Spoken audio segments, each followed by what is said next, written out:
records. Some stand the test of time. Others are broken every year. But what makes a good record? Is it the records that last forever or the records that change every time? What is better, a record that lasts because the game never changes, or records that get broken because the game evolves? These are all amazing questions that only the Montana boys can answer for you.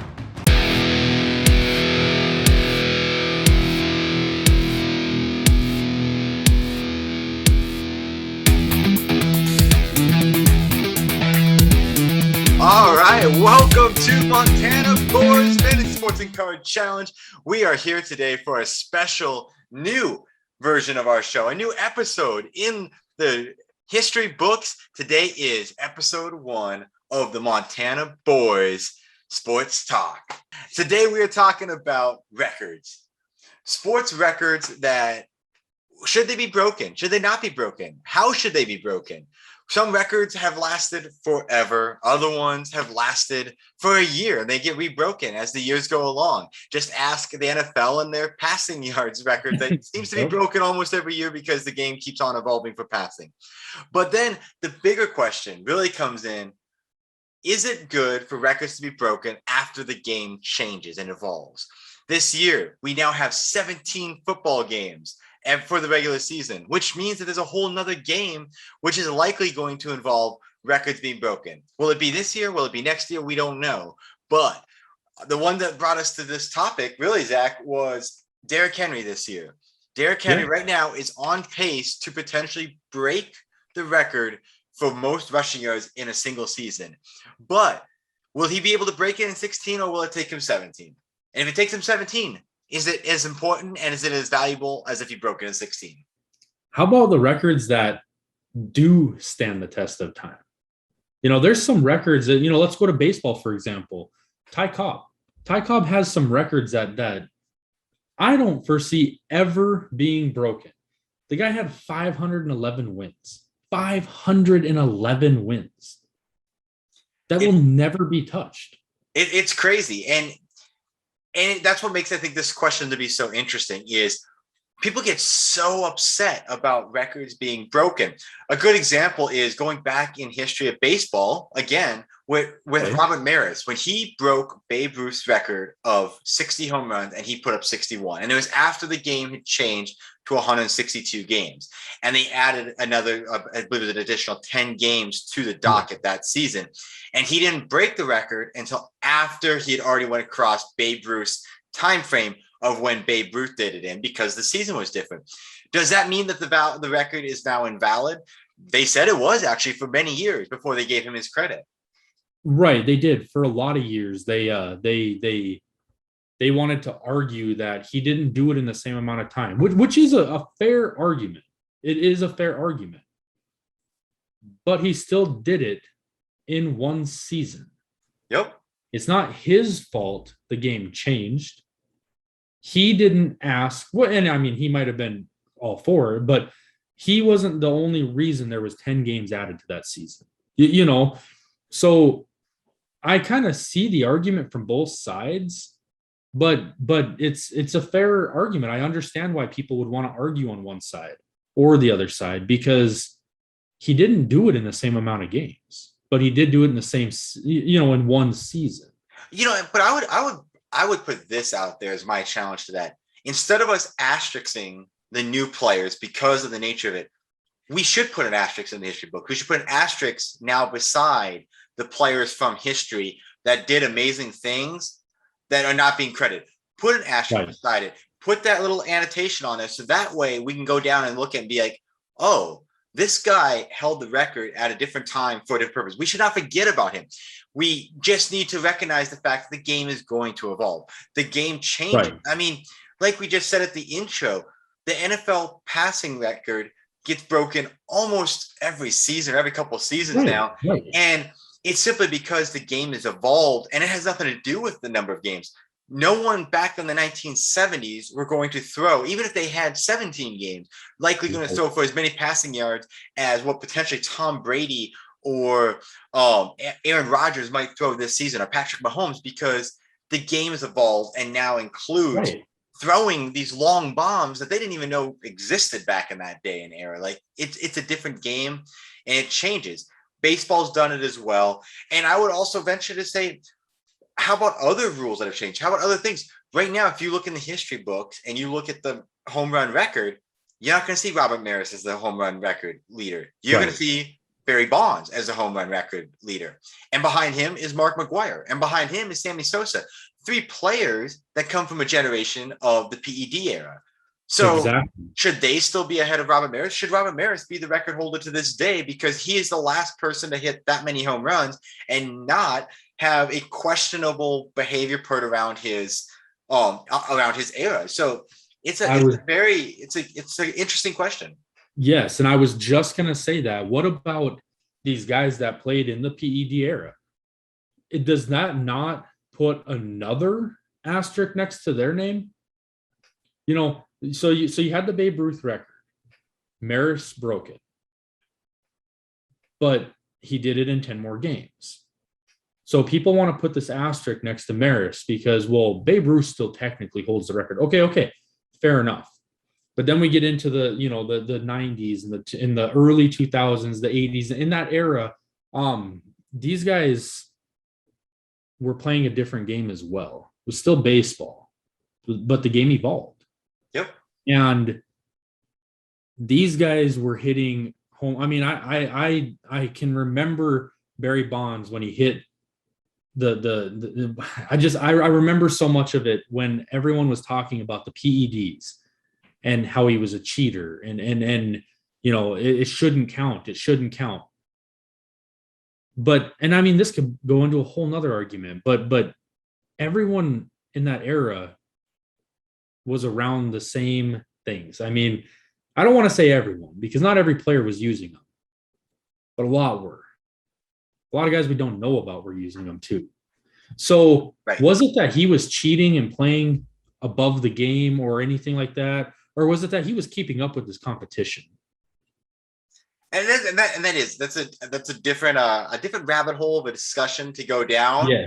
And it's an interesting thought to consider because it does change the game and it does affect how we look at the history of the game.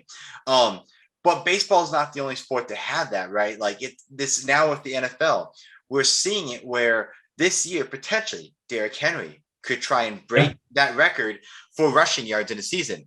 But for anyone who wants to make that argument, I would also challenge you to say, should Eric Dickerson hold the record then? Because technically before Eric Dickerson broke the record, O.J. Simpson held the record back in the 1970s. Right. He did it in 14 games. Yes. And 14 games, he put up 2,000 yards. Dickerson only went 100 yards more than that, and he had 2 extra games. Adrian Peterson technically broke O.J. Simpson's record, and he's underneath Dickerson by just a little bit. Once again, 16 games, and they're less than 100 yards ahead of what O.J. Simpson did in 2 less games. That's 50 yards on average more than him a game in those 2 games.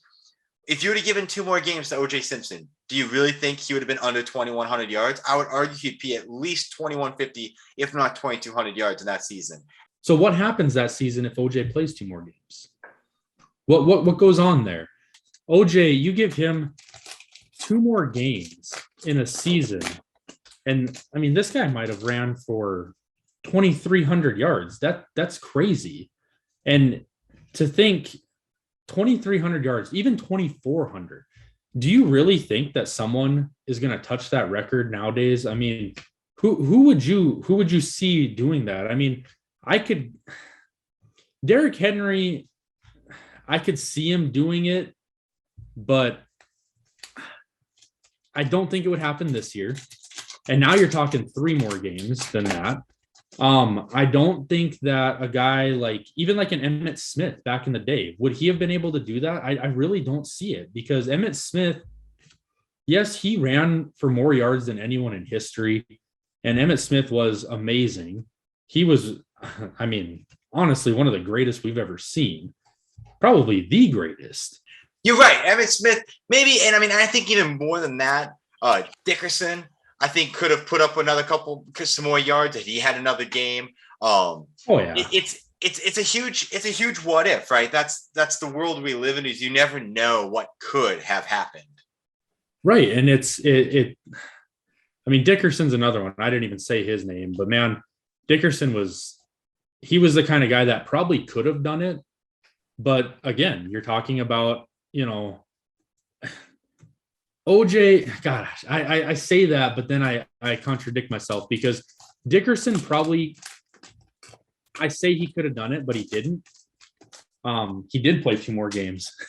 So, and he never did break the record. So how can I say that? Well, I mean, Dickerson is the current record holder with his yards he had. Had he had another game, would he have made it so far out of reach, though, that Derrick Henry couldn't reach it this year? Or in the future, no one else could reach it? So that's where we don't know.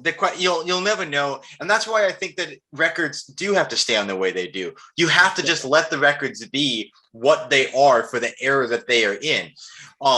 Because on the flip side of it, kind of like the guys that you're seeing coming out of those packs right there in front of you, is that we have baseball guys right there.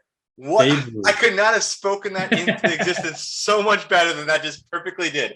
What are the odds of that? 60 home runs, Babe Ruth. And who knows what he could have done if he had an extra dozen games. Do I think he would have more home runs than what Bonds had? I don't think so, but it's possible. Anything could have happened. But it's just ultimately the game changes, the game evolves, where we could talk about this whole thing with the home runs and Babe Ruth. I would also give you the argument that what about the guys that put up records that have never been touched because of that era? You mentioned them earlier, the baseball guys, the Ty Cobbs, the Charles Hanburns and his 59 wins in a season. No one's going to get 59 wins in a season. They don't play enough games today with a 5-man rotation to get 59 wins in a season. Well, but that doesn't disregard that record. Exactly. I mean, no one's going to touch that record. And we know that. We know that record is never going to be touched. We know that guys are playing less and less now because of the rotations and this and that. I mean, you even see some teams now that are starting to throw in a 6th man in their rotation. You see teams now that are starting to, which I think is a great idea. I've said it for years. They should have been doing it, but you see teams that are bringing in well, it's a closer, but they're calling him an opener. Right. They're bringing in an opener to pitch the first inning because in reality, you think about it, if you can get through your first, there's another one right there, Ken Griffey Jr. Absolutely. If you can get through that first 3 or 4 guys of a lineup with a closer who's throwing 100 plus miles an hour, you can allow 0 hits in that first inning. It might be 4 or 5 innings. Or not 4 or 5, but it might be 2 or 3 more innings before you even see that top of the lineup again. It could be 2, 3, 4 to 0 before you even see their best batters again. And teams are starting to catch on to things like this. Analytics is changing the game in ways that we never thought we would see. So you see these guys coming up, and guys like that are never going to get those records. No one's going to touch those records. But does that mean that record is unblemishable, is better than another record because it can't be broken, or not even that it can't, because obviously anything's possible. Right. But, and I think that goes to an even bigger point as well, is what about like records that were set in those eras that even no matter what the games, it's just they were set at a bar in an era. We go back to football today, passing yards is different than it was in the 70s. Right. Wilt Chamberlain, probably the greatest basketball player in history when it comes to stats. If you take away talent, take away all that, you just say, if you're solely making an argument based off of statistics, I don't think you can find anyone to argue over Wilt Chamberlain. Now, people make the argument of the greatest of all time being Jordan or James based off of skill level in their era. And I'm not here to argue that point right this second. My point is based off of stats, there's no one that could argue with Wilt Chamberlain because he literally broke every record known to mankind, and he put them at a record point that no one has even gotten close to touching, and no one ever will, because the man was 7 foot tall, playing with in an era where no one was over 6'2", and he had a hook shot that no one could touch. And it's like he played in an era where no one was ever going to be able to play against him just because he naturally had a skill set. That doesn't take away from his ability level. I mean, honest to God, that's what we say the same things about LeBron at the beginning of his career, of how when he became just like, he was a monster that no one else even looked comparable to on the court. I mean, kind of like, could you imagine had Yao Ming been able to play more than his short amount of career in the NBA? Yeah. The guy was an extra 4 inches taller than everyone around him, and he could rebound over top of anybody without jumping because that was the skill set he had. Wilt Chamberlain did that. He didn't have to worry about got lucky and never had to worry about injuries. He was lucky and never got beaten up too much. Like, he played for an extraordinary amount of time against a talent pool that was nowhere near his skill set. And because of that, he set records that will never be touched. Those records will always go down in history, even though the era he was in. Right. I mean, look at the 100-point game. 100 points in a single game. Okay. Look at how crazy everyone went over Kobe scoring 81. He was still 19 points away. 19 points. That's a lot. But we knew when Kobe did the 81 game, we knew this is probably as close as anyone's ever going to get. You're not trying for number one in that position. You are trying to break and be number two there because it's just an unreachable record. It's not going to happen. Go for number two. Kobe did it. It was amazing. It was one of the greatest iconic games of my lifetime, and it was awesome because he was on his way out. It was like this, this was a big deal for Kobe. Like, he finally did it, but he didn't break the record. He didn't break it. He got to number two, but to me, the game evolves and it's always evolving. I mean, basketball is probably the biggest example of it because it seems like every year the game is different anymore, at least. The 3-point line, it changes the game.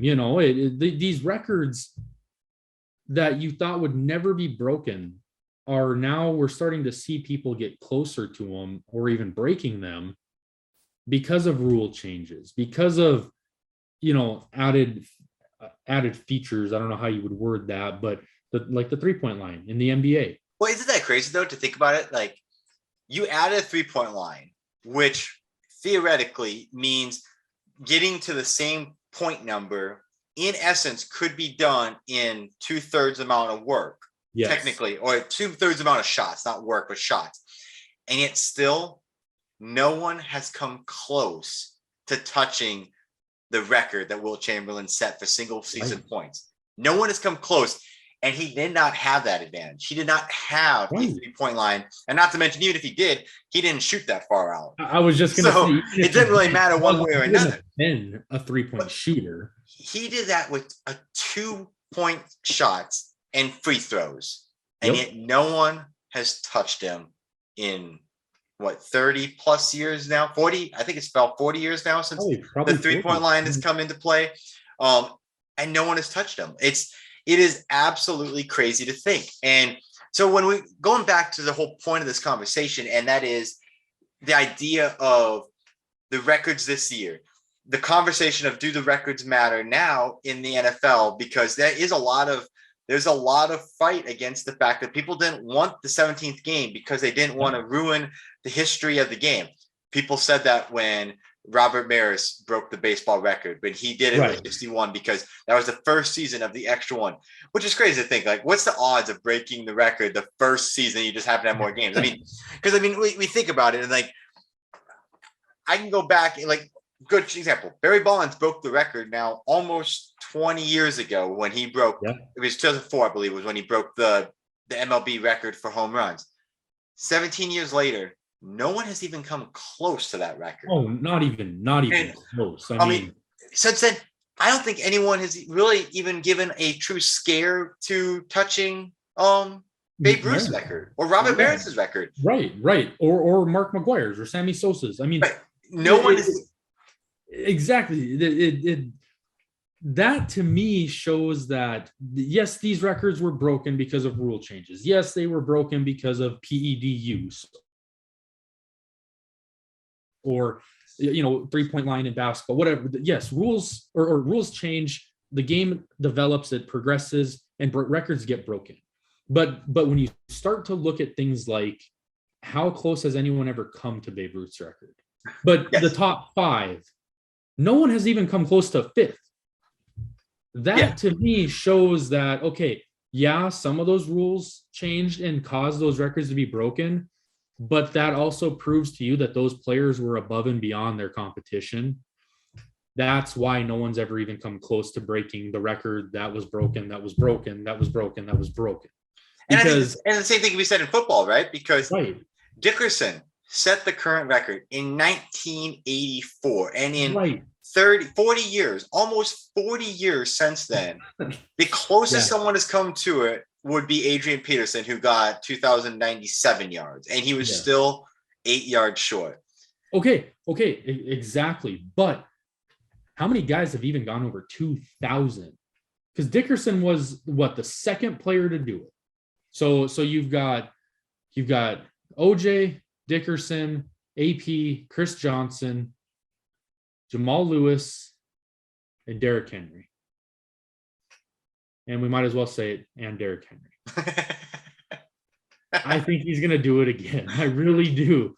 I do, especially with the extra game. I really do. And that's that. I mean, honestly, that's kind of what brought this up as well. We were talking about the Maris record. We were talking about Derrick Henry potentially going for 2,000 2 years in a row. That's unheard of. That's never happened.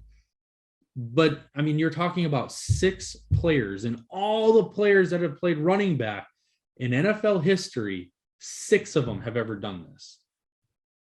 That to me tells me that the rules don't apply that much. It's that these players are so above and beyond their competition, really. I mean, they are. So, as we bring this to an end today, I like final thoughts on where we stand on this one here. For me personally, I would say no. We should not asterisk players for breaking records because the rules of the game change. I would say if you wanted to asterisk anybody, we should asterisk the former records, not because we want to say that they're not valid, but more or less to highlight the fact that they happened in another era with different rules. But if you break the record, like you said, you have done something that is incredible, no matter how many games it is. You have surpassed a level of talent that any one of your peers at the game at that time has done. So for me personally, I would say if you can actually accomplish those records, if you can really push that envelope. And one thing I would love to just have an afterthought as well is put it on there. Look at the seasons when people break the records. Typically in the seasons that people break records, it is because there's more than one guy that is pushing for the record. Robert Maris broke that record in the year that him and Mantle were going after it together. They were pushing each other to try and break the record.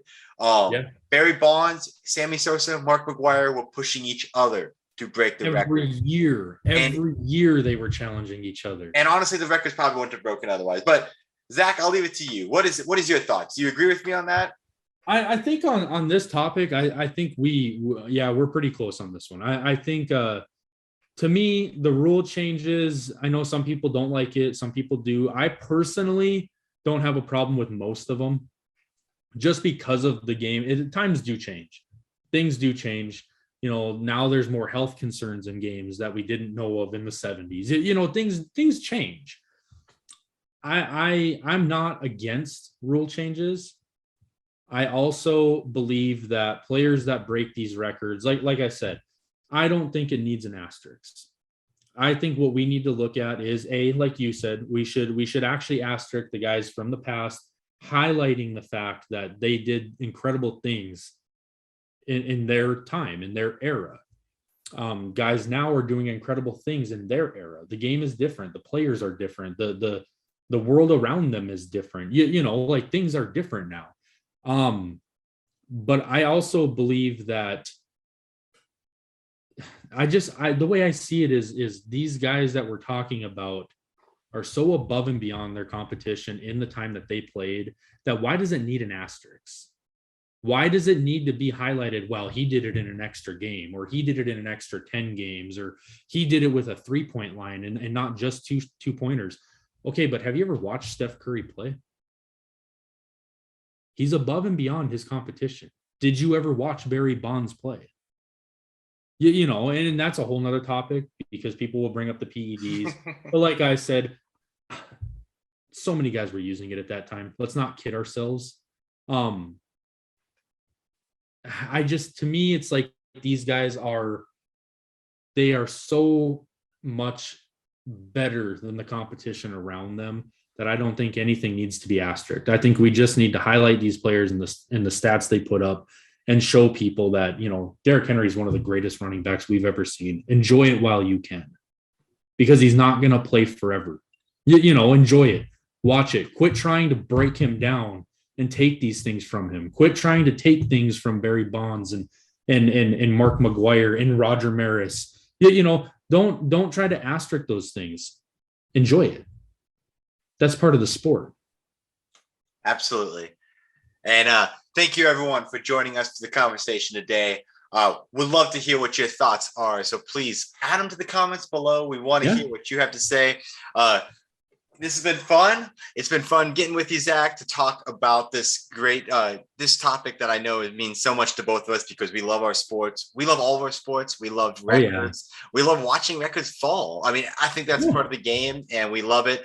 So thank you for joining us on Montana Boys Sports Talk here today. Be sure to subscribe to the channel, subscribe to Nelson's Cards and Collectibles, subscribe to Heroes Card Challenge as we continue these conversations on, and join us next time as we get into the college football playoff.